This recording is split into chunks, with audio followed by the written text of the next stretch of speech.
हिंदू धर्म में कन्यादान को सबसे बड़ा दान माना जाता है। एक लड़की जब दुल्हन बनती है तो उसके पिता इस रस्म को निभाकर सौभाग्य पाते हैं। लेकिन जरा सोचिए, जब बेटी का कन्यादान पिता नहीं बल्कि कोई और खास शख्स करे। ये बात सुनकर आप चौंक सकते हैं, लेकिन ये वाकई सच है। और ऐसा ही कुछ अनोखा नजारा देखने को मिला इंडियन क्रिकेट टीम के ऑलराउंडर हार्दिक पांड्या और उनकी मॉडल बीवी नताशा स्टैनकोविक की दोबारा हुई उदयपुर वाली शादी में। हार्दिक नताशा यूं तो साल 2020 में कोर्ट मैरिज कर पति पत्नी बन चुके थे, लेकिन 2023 के आते ही इस कपल ने एक बार फिर शादी करने का फैसला किया, वो भी पूरे रॉयल स्टाइल में। प्यार के दिन वैलेंटाइंस डे के मौके पर हार्दिक नताशा ने पहले क्रिश्चियन रीति रिवाज से तो अगले दिन इंडियन कल्चर के मुताबिक 7 फेरे लिए, जिसकी झलक हम आपको पहले ही दिखा चुके हैं। वही अब हम आपके लिए लेकर आए हैं हार्दिक नताशा की शादी से जुड़े कुछ बेहद ही खास और दिलचस्प किस्से। पिता नहीं, दिनेश कार्तिक ने किया कन्यादान। सबसे पहले तो ये किस्सा सुनिए, जहां दूसरी बार पति की दुल्हनिया बनी नताशा के कन्यादान के वक्त उनके पिता गोरन स्टैनकोविक ने बेटी के हाथ पीले नहीं किए, बल्कि इस रस्म का सौभाग्य मिला इंडियन क्रिकेटर और हार्दिक के खास दोस्त दिनेश कार्तिक को। ऐसा सिर्फ हम कह ही नहीं रहे हैं, बल्कि इस किस्से का खुलासा हार्दिक नताशा की शादी कराने वाले पंडित बनवारी चरण शास्त्री ने किया है।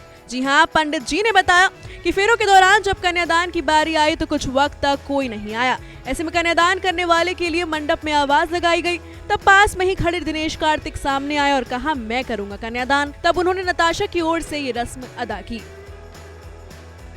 अब जरा दूसरा किस्सा भी तो सुन लीजिए।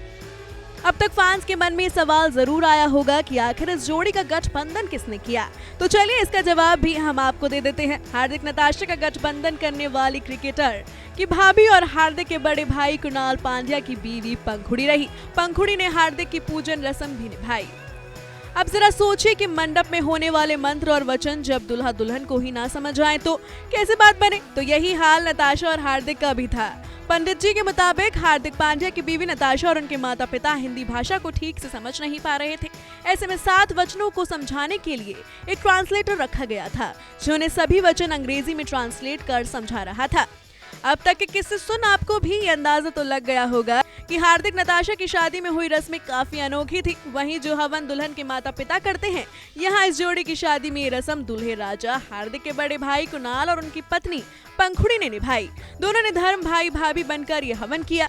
इस दौरान पंडित जी ने उनके साथ मजाक भी किया। कुणाल से उन्होंने कहा, आपने अब तक बस गेंद बल्ला ही पकड़ा है, इसलिए चम्मच पकड़ने में दिक्कत आ रही है।